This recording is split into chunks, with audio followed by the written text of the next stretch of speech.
يثبت كلأ. فذلك مثل من فقه في دين الله ونفعه ما بعثني الله به وعلم، ومثل من لم يرفع بذلك رأسا ولم يقبل هدى الله الذي أرسلت به. متفق عليه. Dari Abu Mas'ud radhiyallahu anhu, ia berkata, Rasulullah Shallallahu alaihi wasallam bersabda, perumpamaan petunjuk dan ilmu yang Allah mengutusku dengannya adalah bagaikan hujan lebat yang mengenai tanah. Maka tanah yang baik itu yang bisa menyerap air sehingga menumbuhkan tumbuh-tumbuhan dan rerumputan yang banyak. Di antaranya juga ada tanah yang dapat menampung air namun tidak Baik Ustadz, kita mulai saja. Langsung saja Ustadz, tafadhol. Baik. Bismillahirrahmanirrahim. Assalamualaikum warahmatullahi wabarakatuh. Waalaikumsalam warahmatullahi wabarakatuh. Innal hamdalillah nahmaduhu wa nasta'inuhu wa nastaghfiruhu wa nastahdihi wa natubu ilayh. Wa na'udzu billahi min shururi anfusina wa min sayyiati a'malina. May yahdihillahu fala mudilla lahu wa may yudlilhu fala hadiya lahu. Asyhadu an la ilaha illallah wahdahu la syarika lah. Wa asyhadu anna Muhammadan abduhu wa rasuluhu la nabiyya ba'dah. Allahumma salli wa sallim ala Muhammad wa ala alihi wa sahbihi wa sallama tasliman katsira. Amma ba'd. Ikhwan dan akhwat sekalian yang dirahmati Allah Subhanahu wa taala. Alhamdulillah pada sore hari ini di tengah guyuran hujan di Bogor, Allah Subhanahu wa taala yang mempertemukan kita kembali dalam keadaan sehat walafiat.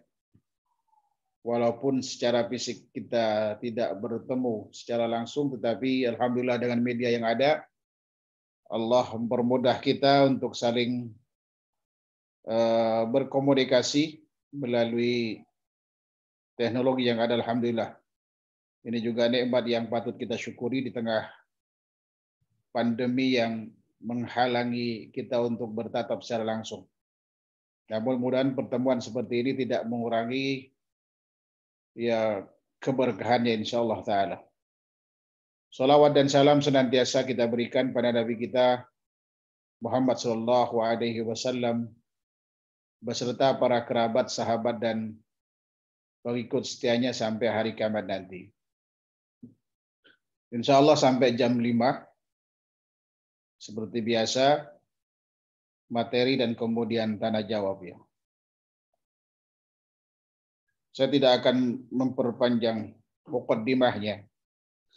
Tema kita pada kesempatan ini adalah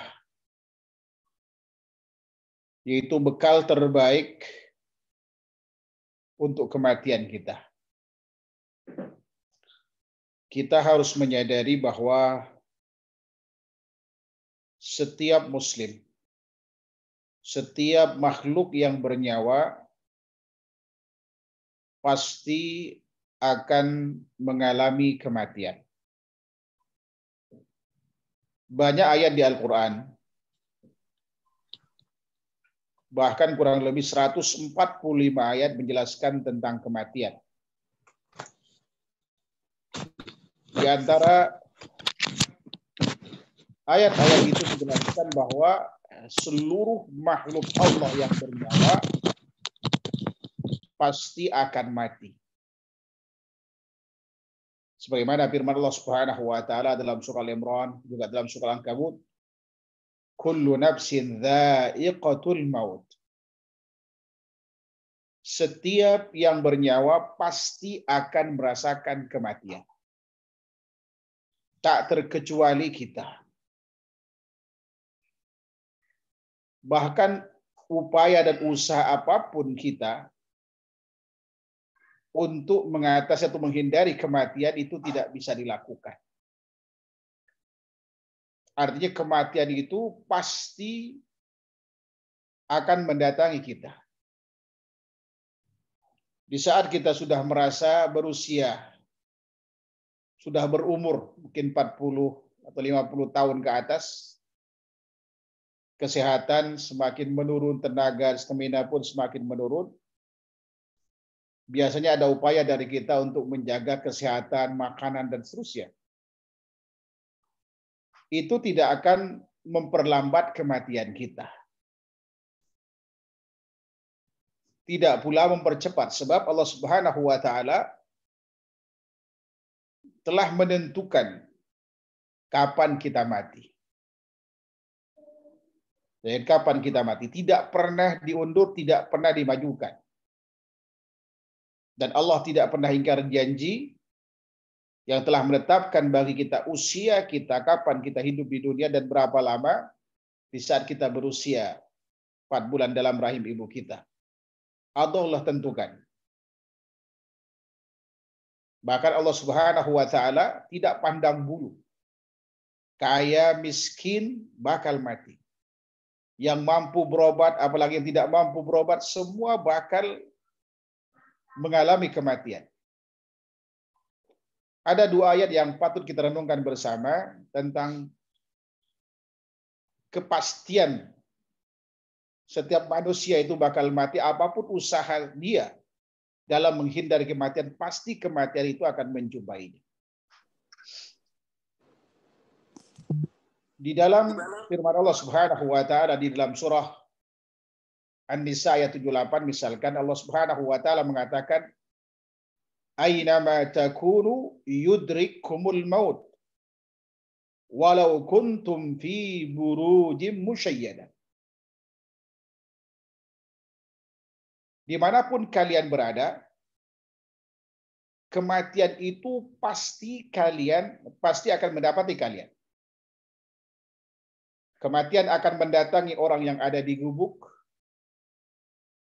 Juga kematian akan mendatangi orang yang berada di istana mewah dengan penjagaan yang sangat ketat sekalipun. Atau bahkan andai kata kita punya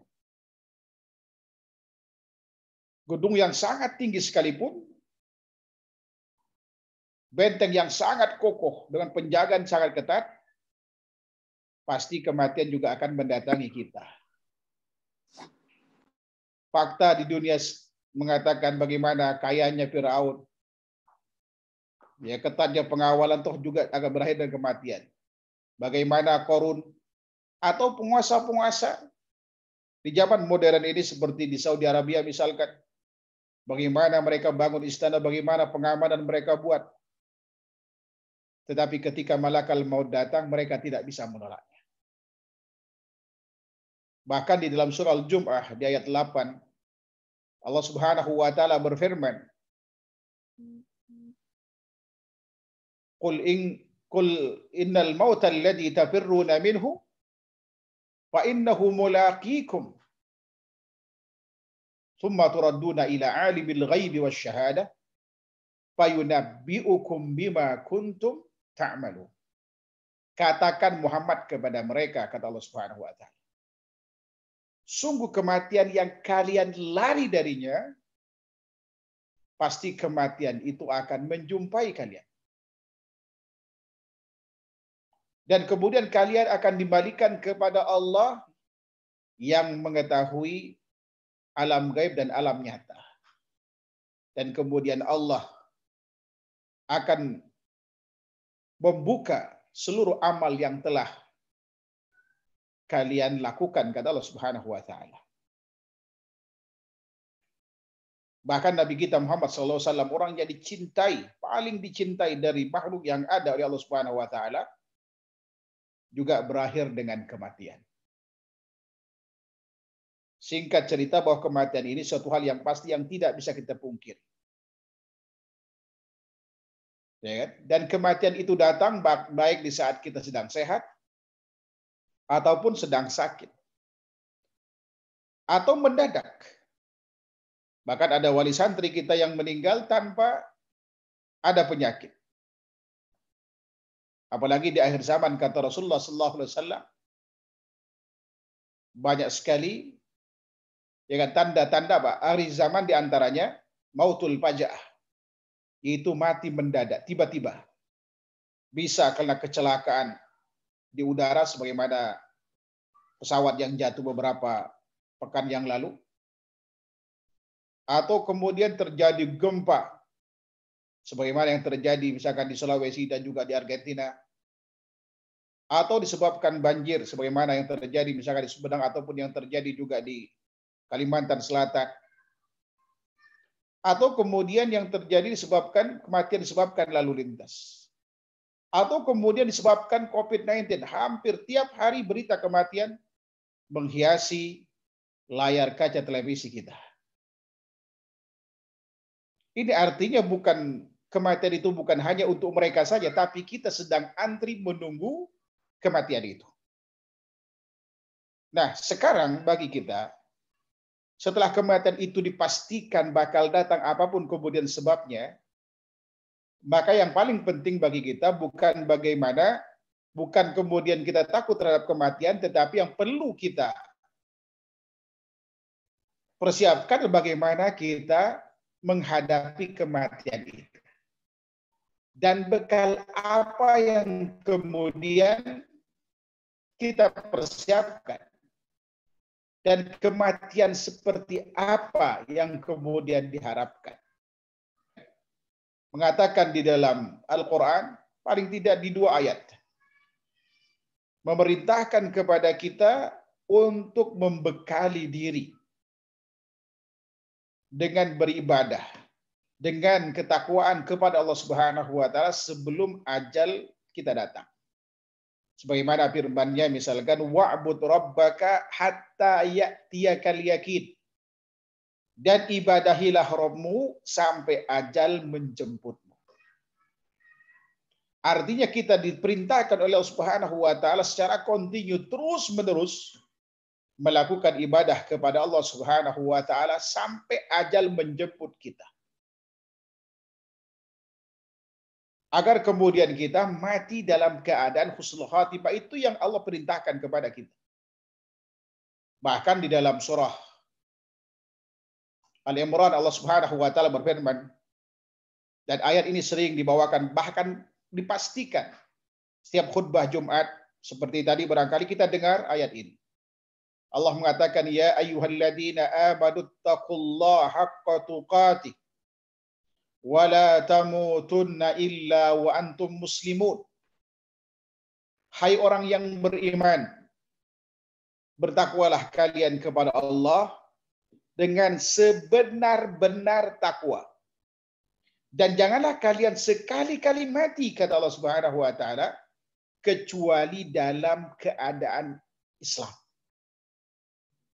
Ini yang Allah Subhanahu wa taala perintahkan kepada kita.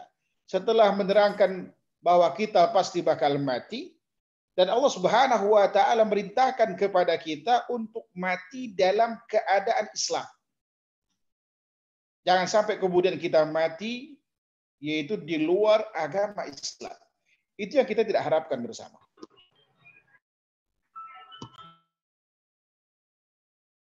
Bapak Ibu yang dirahmati Allah Subhanahu wa taala. Kemudian mungkin kita bertanya di tengah kesibukan kita, mungkin ada yang bekerja, apapun kemudian profesi kita. Kadang kita merasa bahwa tidak ada waktu untuk beribadah. Kita harus mengetahui bahwa ajaran Islam ini adalah menyentuh seluruh dimensi kehidupan kita. Artinya kita bisa beribadah dengan seluruh aktivitas kita. Kalau kemudian kita tahu sunnahnya, maka insya Allah hari-hari dalam kehidupan kita ini akan bernilai ibadah sampai kemudian tutup usia kita. Ketika Allah Subhanahu wa taala merintahkan kepada kita, ya ayyuhalladzina amanu, hai orang yang beriman. Ya kan? Ya ayyuhalladzina amanu taqullaha haqqa tuqatih. Hai orang yang beriman. Pertama kali Allah Subhanahu wa taala seru kita yang beriman kepada Allah Subhanahu wa taala karena Iman ini merupakan syarat utama, ya kan, diterimanya amal kita. Mungkin ada orang yang baik secara sosial kita lihat, tapi agamanya bukan Islam. Dia tidak beriman kepada Allah Subhanahu wa taala, tidak beriman juga kepada apa yang dibawa oleh Nabi kita Muhammad SAW. Maka seluruh amal perbuatannya itu hanya fata morgana belaka. Nampak kelihatan banyak amal yang dilakukan, tapi sia-sia kalau tidak disertai iman. Untung Allah Subhanahu wa taala memberikan hidayah taufik kepada kita. Ya kan? Allah Subhanahu wa taala membimbing kita untuk beriman kepadanya. Dan kita kemudian alhamdulillah, walaupun tidak maksimal barangkali karena banyak aktivitas kita lakukan, kita melakukan tuntutan keimanan kita di antaranya, dan tidak ada bekal kematian yang lebih baik, lebih agung, lebih istimewa daripada takwa kepada Allah Subhanahu wa taala. Dan sebagaimana firman Allah Subhanahu wa tazawwadu, dan berbekalah kalian, wa tazawwadu fa inna khairaz zadi taqwa, sungguh sebaik-baik bekal itu adalah ketakwaan. Oleh karena itu kata Allah Subhanahu wa taala, bertakwa iman kita. Apalagi kemudian di tengah musibah-musibah yang beruntun datang ke kita sekarang ini bisa kita menguji keimanan kita sejauh mana keimanan kita kepada Allah Subhanahu wa taala.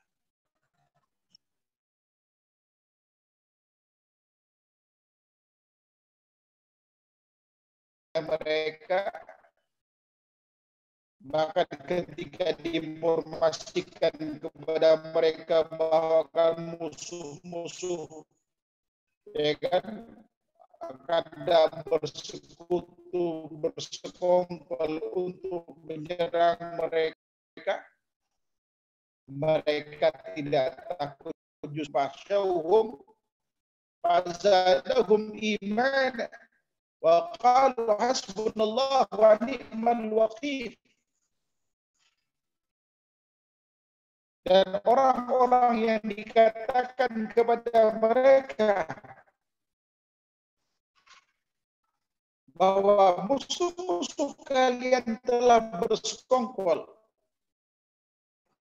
bersekutu untuk, apakah disebabkan oleh pembunuhan oleh musuh-musuh Islam atau tidak, atau disebabkan sakit, karena mereka yakin. Oleh karenanya mereka nggak peduli dengan isu-isu seperti itu.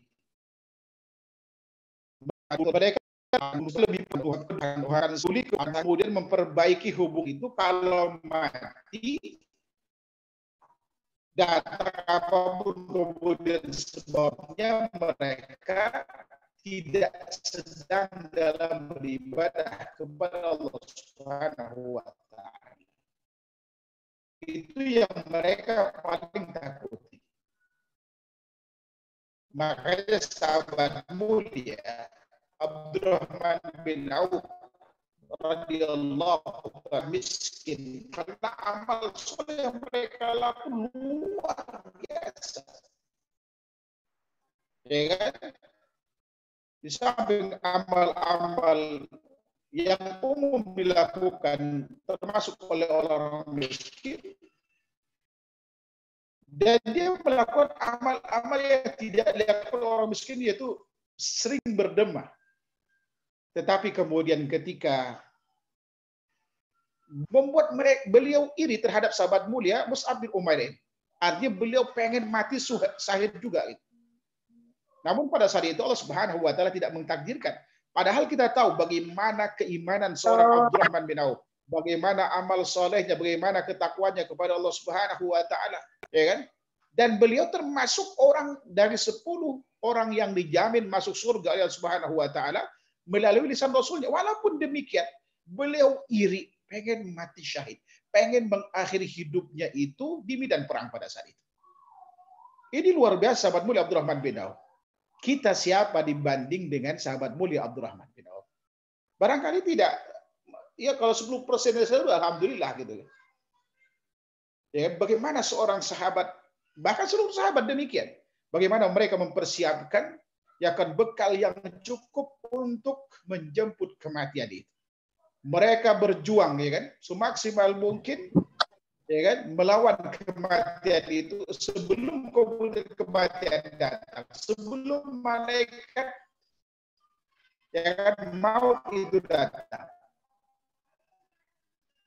Sebab dia datang tiba-tiba, tidak pernah kasih tahu.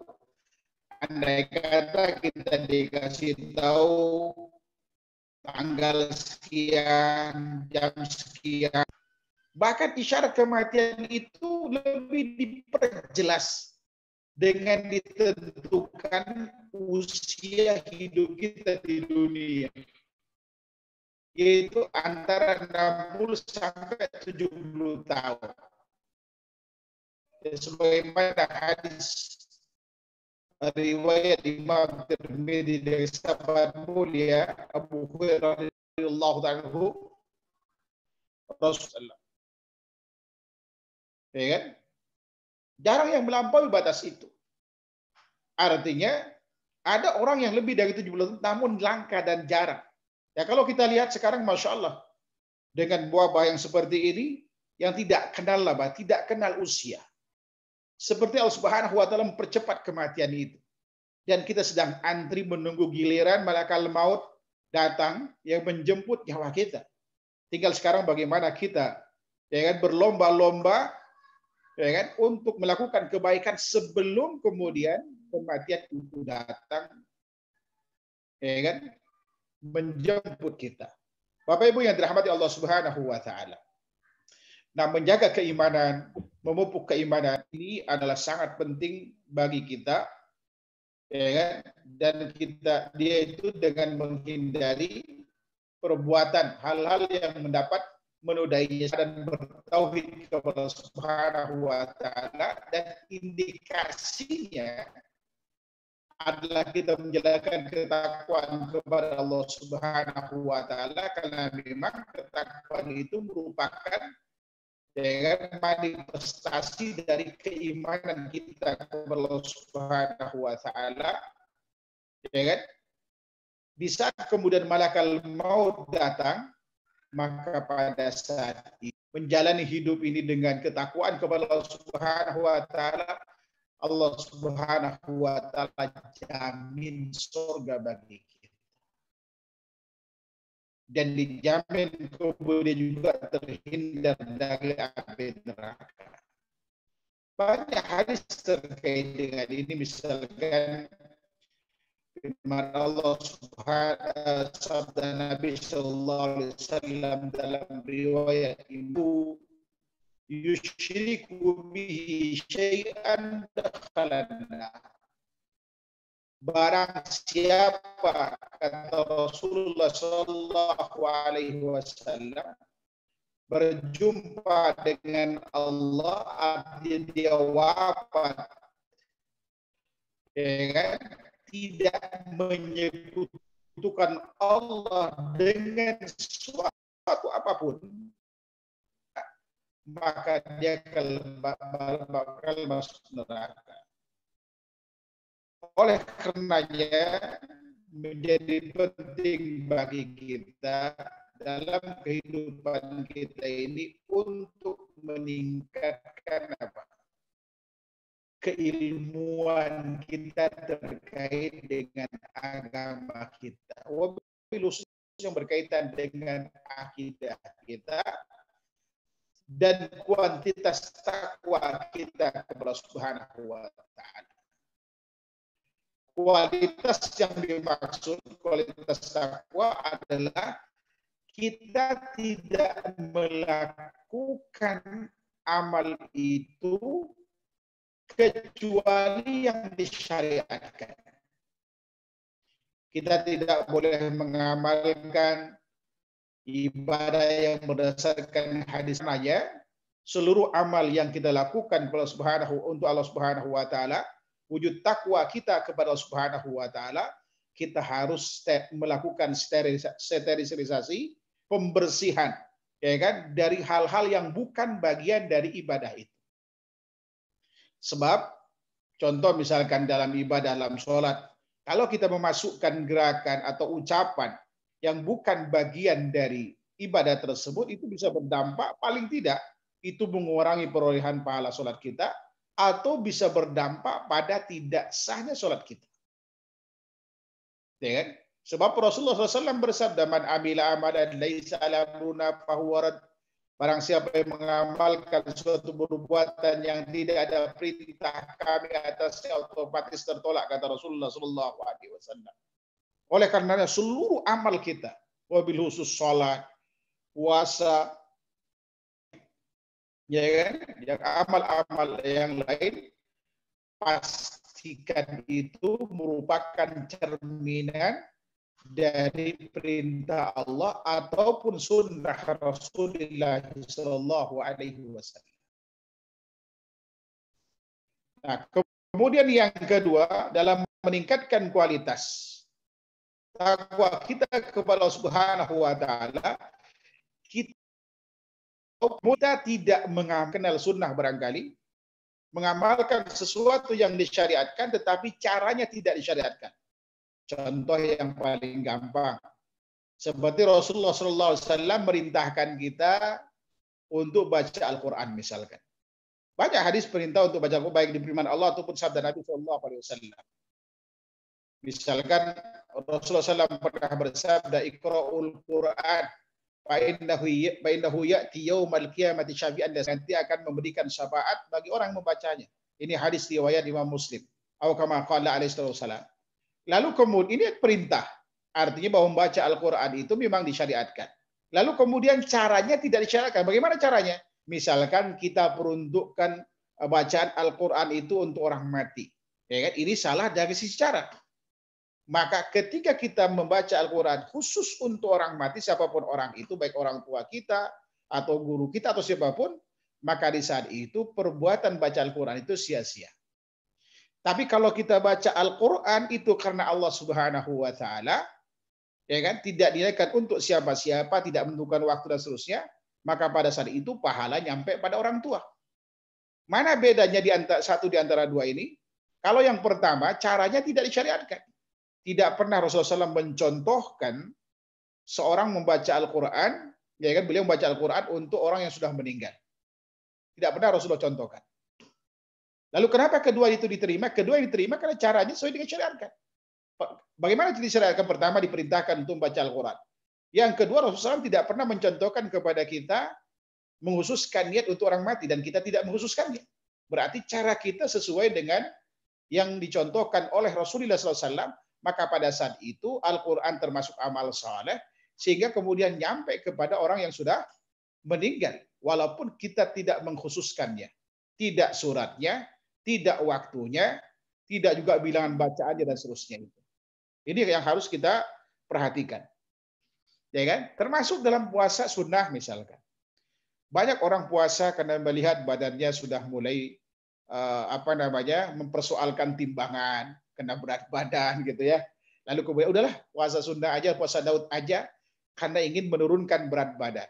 Atau kalau ada penyakit dalam tubuhnya, lalu kemudian mungkin berasal pengalaman atau baca artikel banyak orang disembuhkan bahkan ada orang yang tadinya kena stroke, alhamdulillah bisa berjalan karena beliau mendawamkan puasa.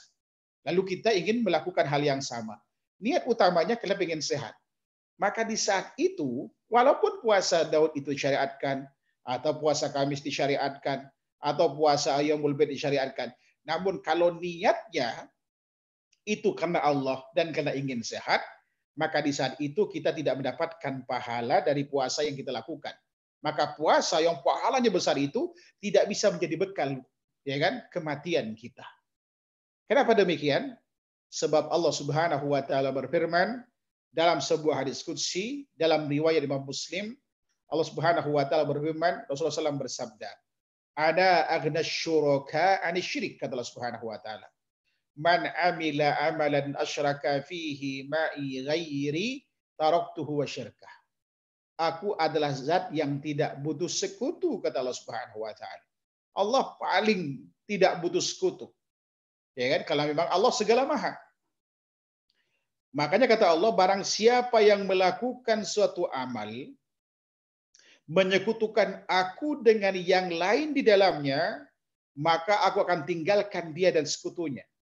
Artinya, orang ini nggak dapat pahala dari amal yang dilakukan. Kalau dalam puasa, misal niatnya karena Allah dan karena ingin sehat, dia nggak dapat pahala puasanya.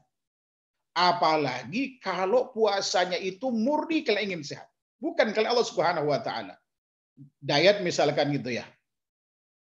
Tujuan utamanya. Maka pada saat itu bukan hanya tidak mendapatkan pahala dari puasa tersebut sebagai bekal pasca kematian kita, tetapi itu bisa menghilangkan seluruh pahala ibadah yang pernah dilakukan. Sebab apa? Sebab itu termasuk dalam kategori syirkul akbar, di mana memperuntukkan ibadah yang sejatinya itu hanya milik Allah, diperuntukkan kepada selain Allah, yaitu kesehatan tadi. Maka pada saat itu, maka sirna seluruh amal yang pernah dilakukan. Allah Subhanahu wa taala berpesan kepada seluruh utusan Allah Subhanahu wa taala, kepada para nabinya, termasuk kepada Nabi kita Muhammad sallallahu alaihi wasallam, agar tidak menyekutukan Allah Subhanahu wa taala dengan syirkul akbar tersebut.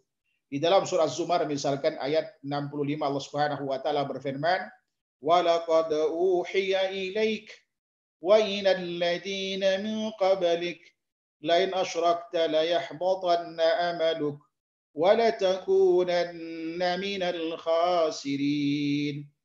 Telah diwahyukan kepada Muhammad dan orang sebelummu, andai kata engkau menyekutukan, maka niscaya benar-benar terhapus amal perbuatanmu dan Anda benar-benar termasuk golongan orang yang merugi. Perhatikan ayat ini. Yang dikasih peringatan itu adalah Nabi kita Muhammad SAW, orang yang tidak akan mungkin melakukan kesyirikan. Orang yang senantiasa amalnya diterima, dosanya diampuni dulu, sedang dan akan datang. Dan nggak mungkin melakukan kesyirikan, jangankan sekelas syirik dosa itu lakukan, dosa kecil aja Allah Subhanahu wa taala jauhkan dari Nabi kita Muhammad SAW. Lalu apa arti peringatan ini? Artinya adalah siapapun kita dan amal apapun yang pernah kita lakukan, kalau itu murni dilakukan, ya kan? Dia menyekutukan Allah Subhanahu wa taala atau memperuntukkan ibadah itu untuk selain Allah Subhanahu wa taala, maka akan sirna seluruh amal yang pernah dilakukan. Oleh karenanya kita harus hati-hati. Jangan sampai kemudian seluruh amal yang dengan susah payah kita lakukan ini dalam rangka mempersiapkan bekal setelah kematian kita, sirna dengan perbuatan kita sendiri.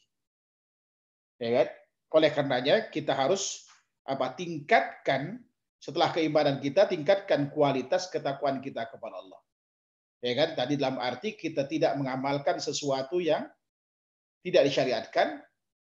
Kemudian yang kedua, dan kita tidak mengamalkan sesuatu yang tidak disyariatkan itu kecuali dengan cara yang disyariatkan.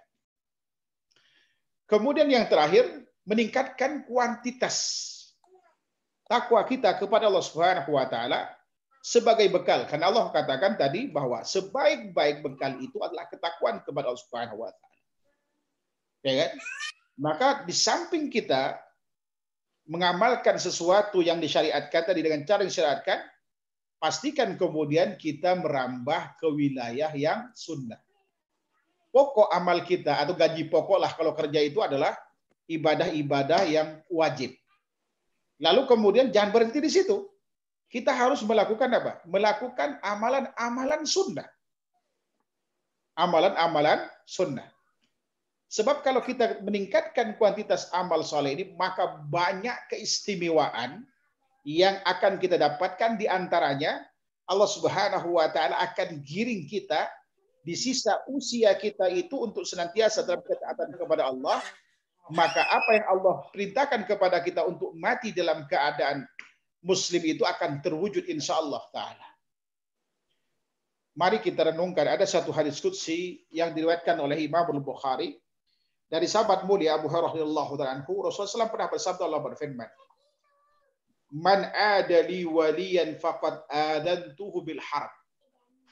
Barang siapa yang memusuhi waliku, kata Allah Subhanahu wa taala, aku nyatakan perang terhadap mereka. Nah, sekarang tinggal siapa waliullah itu?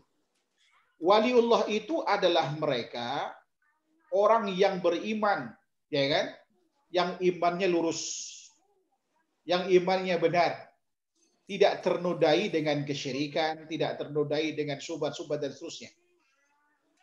Dan kemudian adalah mereka yang bergegas melakukan ketakwaan kepada Allah. Ada perintah diamalkan tanpa melihat wajib sunnahnya. Itu ciri waliullah yang sebenarnya. Dan menjauhi larangan, bahkan yang syubhat-syubhat, apa yang makruhat pun dijauhi oleh dia. Kalau menurut istilah Syekh Al-Hafidh Imam Ibnu Hajar rahimahullahu taala, ketika beliau mendefinisikan wali di dalam hadis ini, beliau katakan adalah al-muwadzib ala taqwallah. Yaitu orang yang senantiasa bergegas melakukan ketakwaan kepada Allah. Ada perintah diamalkan, ada larangan dihindari. Dia tidak pernah berupaya untuk menghindar dari benda atau kemudian berupaya mencari celah melanggar larangan Allah Subhanahu wa taala. Itu ciri waliullah yang sebenarnya.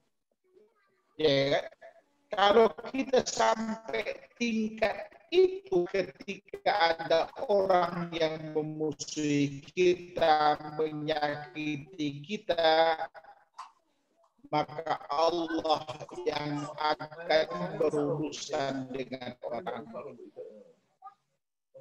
Oleh karenanya kita jangan sampai memusuhi orang-orang yang taat kepada Allah Subhanahu wa taala, sebab Allah, hambaku mendekatkan diri padaku, lebih aku cintai daripada apa yang aku telah wajibkan kepada mereka. Jadi seluruh ibadah, ya, seluruh ibadah yang hukumnya wajib untuk diamalkan atau wajib untuk dihindari, itu merupakan amal yang paling Allah cintai. Dan itu adalah ketakwaan kepada Allah, samping puasa dan haji, ya kan? Jadi seluruh perintah-perintah yang wajib atau kita menghindari larangan Allah Subhanahu wa taala, pastikan itu amal yang paling Allah cintai. Jadi pada saat kita melakukan amal itu, di saat itu Allah mencintai perbuatan kita.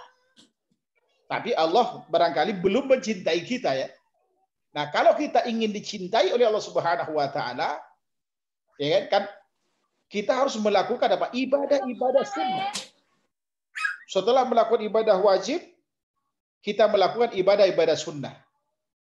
Maka selanjutnya Allah Subhanahu wa taala katakan, "Wala yazalu 'abdi yataqarrabu ilayya bin nawafili hatta uhibbah fa idza ahbabtuhu fa kuntu sam'ahu alladhi yasma'u bihi wa basaruhu alladhi yubsiru bihi wa yaduhu alladhi yabtishu biha wa rijlahu alladhi yamsi bihima fa idza sa'alani la'utiyannah wa idza ista'adani la'u'idhannah," kata beliau. Perhatikan apa kata Allah Subhanahu wa taala, imbalan bagi orang yang gemar menghidupkan ibadah sunnah di samping yang wajib. Dan inilah hakikat ketakwaan kepada Allah Subhanahu wa taala yang sebenarnya. Ya, apa kata Allah Subhanahu wa taala? Semasi hambaku mendekatkan diri padaku dengan ibadah sunnah di samping yang wajib, maka kata Allah Subhanahu wa taala, aku akan mencintainya. Jadi Allah akan jatuh cinta kepada kita kapan? Yaitu manakala kemudian kita gemar menghidupkan ibadah sunnah di samping kemudian yang wajib. Nah, apa kemudian keistimewaan orang yang dicintai Allah Subhanahu wa taala?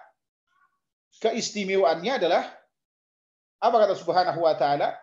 maka pendengaran yang dengannya, kalau aku telah mencintainya, maka pendengaran yang dengannya mendengar adalah aku, penglihatan yang dengan melihat adalah aku, tangan yang dengannya memukul adalah aku, kedua kaki yang dengannya berjalan adalah aku. Artinya, kata para ulama, orang ini akan senantiasa dalam hidayah taufik, dalam bimbingan Allah Subhanahu wa taala ya sampai tutup usianya, sehingga seluruh perbuatan yang dilakukan itu adalah merupakan perwujudan dari perintah Allah Subhanahu wa taala. Artinya dengan kata lain, dia akan tetap istiqamah dalam ketaatan kepada Allah Subhanahu wa taala sampai tutup usia kita. Dan kemudian Allah Subhanahu wa taala memberikan keistimewaan lain. Ya kan? Yaitu faida sa'alani, kalau dia kemudian minta kepada aku, pasti aku akan kabulkan. Artinya, kita mustajab doa. Kalau kita minta kepada Allah Subhanahu wa taala kebaikan dunia, Allah akan berikan kepada kita kebaikan dunia setelah kita melakukan ketakwaan kepada Allah. Bahkan ketika kita minta kebaikan akhirat atau kebaikan keduanya, Allah akan berikan kepada kita. Bahkan di saat dalam kondisi tertentu kita tidak ingin dengan situasi ini terjadi pada kita, maka Allah Subhanahu wa taala akan memberikan perlindungan kepada kita. Ini yang dikatakan oleh Allah, fa idasta'adani lawidanna. Apabila dia minta perlindungan kepadaku, aku akan berikan perlindungan kepadanya. Jadi Allah Subhanahu wa taala membuat kondisi kita mustajab doa, maka salah satu yang harus kita minta kepada Allah adalah husnul khatimah. Yang kita minta kepada Allah husnul khatimah, sehingga kemudian Allah giring kita di sisa usia kita itu dalam ketakwaan kepada Allah Subhanahu wa taala, agar ketika sampai malakal maut datang, ya kan, kita dalam keadaan husnul khatimah. Bahkan bukan hanya itu Allah Subhanahu wa taala berikan kepada kita setelah kita melakukan ketakwaan kepada Allah Subhanahu wa taala melalui ibadah wajib, kita menghidupkan ibadah sunnah, Allah Subhanahu wa taala berikan apa? Sakaratul maut yang paling ringan, yang tidak diberikan kecuali mereka yang senantiasa bertakwa kepada Allah Subhanahu wa taala sebagai bekal buat kematian mereka. Apa kata Allah Subhanahu wa taala selanjutnya? Wa ma taraddatu an syai'in ana fa'ilu taraddudian nafsi imri'in mu'min yakrahul mauta wa ana akrahu musa'atah. Aku tidak pernah ragu melakukan sesuatu yang harus aku lakukan, seperti raguku ketika mencabut nyawa seorang mukmin yang tidak menghendaki kematian dan aku tidak mau menyakitinya. Artinya kata para ulama, saking sayangnya Allah Subhanahu wa taala kepada hamba-hambanya yang gemar menghidupkan ibadah sunnah di samping yang wajib, Allah Subhanahu wa taala akan cabut dia dengan sakaratul maut yang paling ringan. Maka kita lihat ada orang yang sedang sujud meninggal, ada orang yang sedang ceramah meninggal, ada orang sedang mengaji meninggal, ada orang yang sedang beribadah meninggal. Tapi ada sebaliknya, orang yang tidak bertakwa Subhanahu wa taala, Masya Allah, sakaratul mautnya sangat sulit, bahkan mungkin nunggu 3, 4, bahkan 14-an tahun, 15-an tahun gitu kan. Allah Subhanahu wa taala siksa hidupnya. Ya kan? Ini oleh karenanya, mari sebelum kematian itu datang, sebelum yang pasti ini datang, mari kita persiapkan bekal yang cukup, dan sebaik-baik bekal itu adalah ketakwaan kepada Allah Subhanahu wa taala setelah iman kepadanya. Ini barangkali yang bisa kami sampaikan pada kesempatan ini. Kurang lebihnya mohon maaf. Kalau ada tanya jawab silahkan. Wallahu taala a'lam.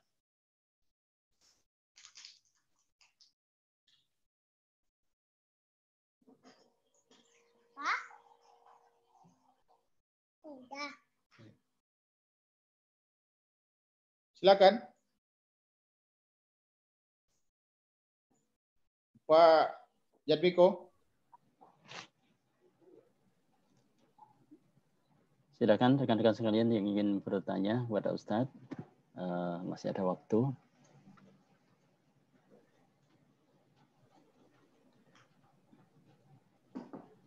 Silakan.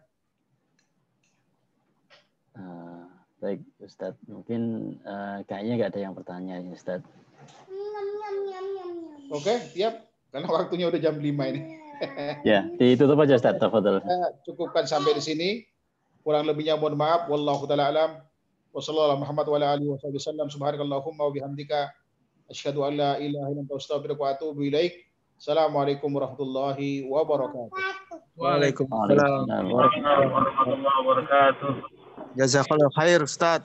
Amin. Afwan. Apa?